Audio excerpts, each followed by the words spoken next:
Mga anak! Maganda ba? Oh, mawawala ako ng 3 araw Nay, kailangan ba talaga tumuloy doon? Importante yun, anak. Minsan lang ikasal yung kumare ko, no? Tsaka sa Cebu siya gagawin, di ba? Shala. Basta, Nay, mag-ingat ka, ha? Oo naman, anak. Huwag ka mag-alala. O siya na, alis na ako. Mga kapatid mo, ha?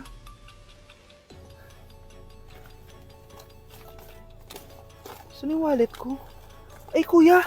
Balik tayo sa bahay. Nakalimutan ko yung wallet ko. Ano ba yan? Maliliit na ako. Saan na ba yan? Ito. Ano ba yan? Oras na.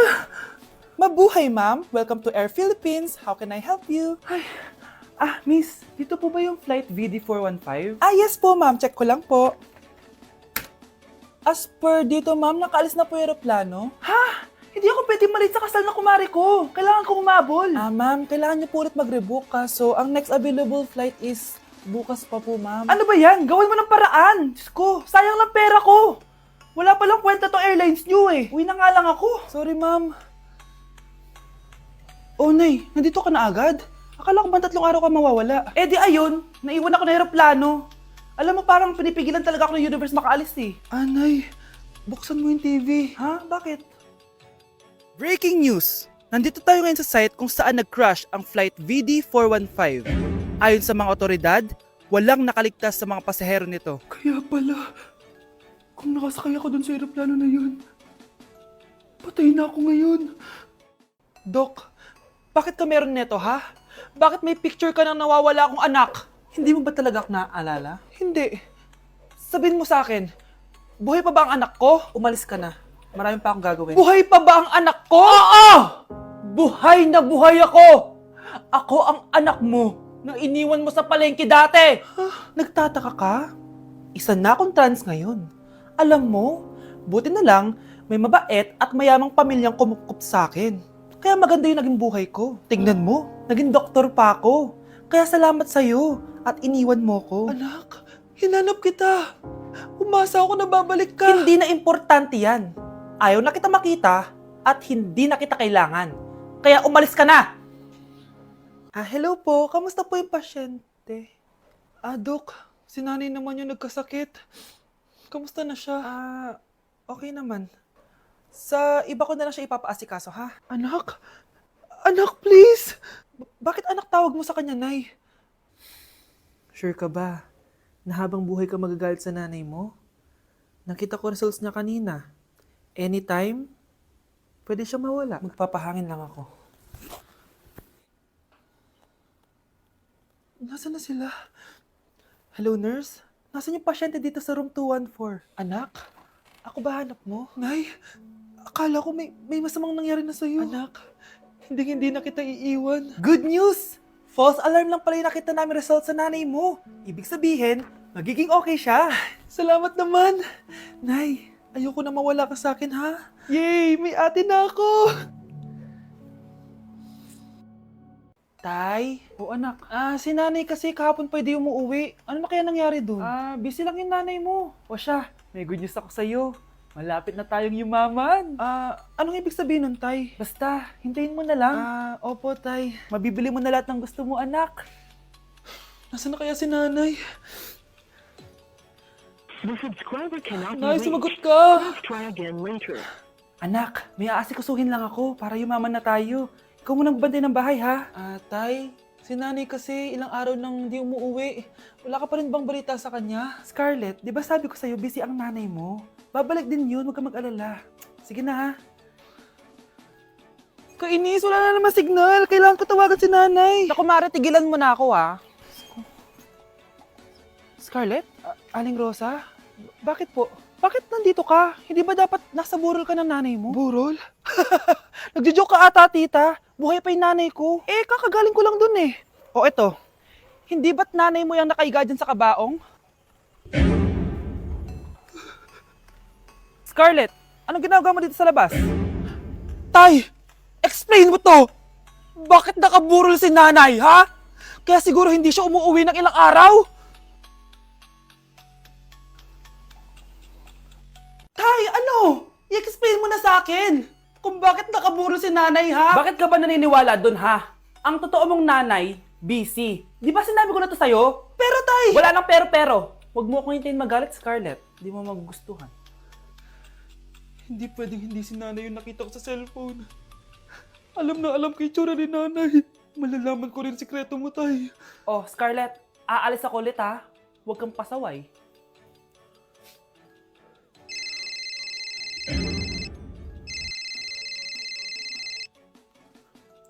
Nasa yung cellphone ko? Hello po. Pwede na po maklaim yung 10 million peso na galing sa insurance ng namatay niyo pong asawa. Insurance? Pasaway ka talaga? Pinatay mo ba si nanay, ha? Para makuha yung insurance niya? Hindi mo naiintindihan, anak. Napakahayop mo! Tatawag ako ng polis! Itigil mo yan, anak! Nay, buhay ka? Oo, anak. Nagtago ako. Pag nagsumbong ka sa polis, masisira lahat ng plano namin ng tatay mo. Hindi ko maintindihan. Ano nangyayari? Pinatay ko ang kakambal ng nanay mo. Para maniwala sila na siya talaga ang namatay. At makuha natin ng mga pera sa insurance. Sawang-sawa na ako sa buhay na to. Marami akong pangarap, anak. Gusto ko na gumanda yung buhay natin. Naririnig niyo ba yung mga sarili niyo, ha? Hindi ba kayo natatakot sa mga pinaggagawa niyo? Kung yayaman tayo sa maling paraan at sa paraan na magtatago ka sa pulis, Nay, itigil niyo na to, please. Please lang. Nay, kamusta na po kayo ni tatay? Eto anak, okay naman. Ikaw, kamusta ka na? Eto Nay, malapit ako matapos ng college. Sana paglabas niyo ni tatay, marami na akong ipon. Huwag kang mag-alala anak, konti panahon na lang. Magkakasama ulit tayo ng tatay mo. See you, Nay. Miss ko na kayo. See you soon, anak. Nay, tinatamad ako pumasok. Diyos ko mga kabataan ngayon. Kami nga, tumatawid pa kami ng ilog at bundok. Nayo, ito award mo. Ang ganda mo, be. Ano ka ba, be? Ako na to, eh. Ikaw na talaga yan. Mas inuna pa mag-makeup kaysa maligo. Yes! Hoy, ikaw babae ka. Puro ka cellphone. Eh, ikaw nga buong araw nakikipag-chismisan doon. May sinabi ba ako? Be, ang lungkot mo siguro, no? Kasi wala kang jowa. Mas okay na yung walang jowa kaysa sa walang mama. Ang boring naman. Maginis kaya ako. Anak, maglinis ka na nga ng bahay. Ay, matutulog na lang pala ako. Be, nagugutom ako. Kain tayo. Huwag na, be. Nagtitipid ako. Tara, libre ko. Sige, tara. Alam mo, ate, kung nakakayaman lang ang pagiging marupok, mayaman ka na. Kung nakakayaman lang ang pagiging pangit, ikaw na pinakamayaman. Okay, class. Magre-recitation tayo. Ang makasagot, +1. Direct to the card. For sure ako nang magiging top 1 kapag nakasagot ako dyan. Dapat ako ang makasagot niyan, hindi si Samantha. Unang tanong, ano ang card na ginagamit kapag nagwi-withdraw? Ma'am? Ano pa bang card yun? Di face card. Anong face card, ha? ATM card yun. Face card. Wala ka nga nun? Ayusin nyo, ha? Susunod, ano ang kulay na nasa flag natin? Ma'am, ang kulay po ng flag natin ay red at green. Ha? Bakit may green, ha? Di ba po pag masama, red flag, tapos kapag mabait, green flag? Anong pinagsasabi mo? Diyos ko mga bata ngayon, ang kulay ng flag natin, red, blue, white, tsaka yellow. Okay class, last question na lang to ha. Ayusin nyo na, napakadali na lang na to. Ano ang iniinom kapag masakit ang ulo? Ma'am ako ma'am. Okay Michael, yakap, sulat, kiss pa rin po ni Crush. Nay, punta tayo sa mall. Wag muna ngayon anak ha. Madami kailangan na tapusin na trabaho si nanay. Sige po nay. Palagi nilang busy si nanay. Ako na lang mag-isa lalabas. Diyos ko po, anong oras na? Di ba pala kami kumakain ng anak ko? Anak, anong gusto mong ulam? Nasaan na ako? Hala si Teddy na dumihan na.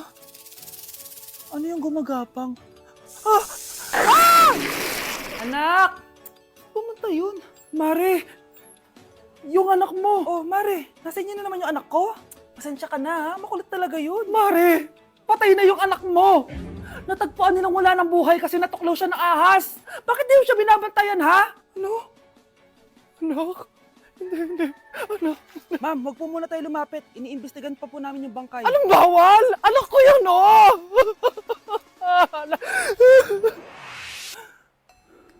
Nay, punta tayo sa mall. Anak, buhay ka. Sige anak, labas tayo. Punta tayo ng mall. Yay! Pumunta kami ng mall. Oh anak, nag-enjoy ka ba sa mall? Opo, Nay. Nag-enjoy talaga ako. Kaso, nagugutom na ako, Nay. Kumain ka na, anak. May tira pang pagkain dyan sa lamesa. May aasikasuhin lang ako trabaho, ha? Sige po, Nay. Ang sarap! Salamat naman at nabuhay ang anak ko. Anak, tapos ka na ba Anak? Anak! Anak! Ayoko mawala ka ulit sa akin!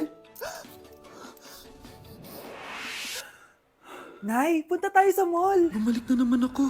May sumpa ata tong kwintas na to. Kailangan kitang itapon para tumigil na tong sumpa na to.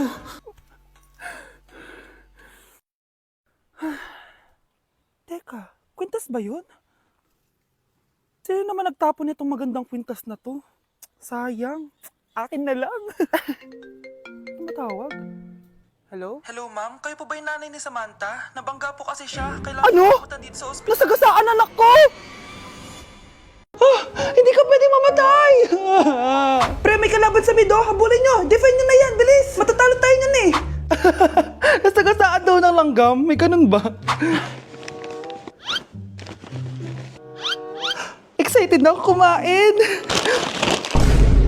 Hala, magkikis na sila. Ah! Let's go, guys!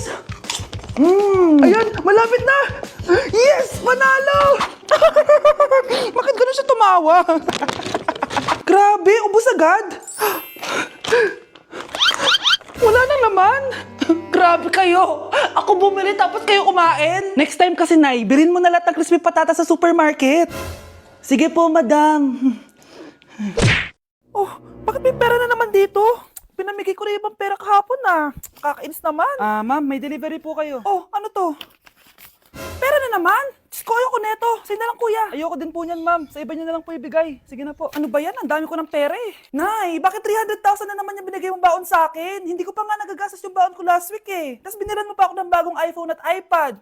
Bawasan mo yung baon ko, ha? Nakakainis ka. Huwag ka na magreklamo. Ang dami na nga natin pera eh. O, eto pa. Hindi ko na alam kung saan ko gagastusin to eh. Ay, naku. Padala kasi na padala ng pera eh. Tapon ko na lang to.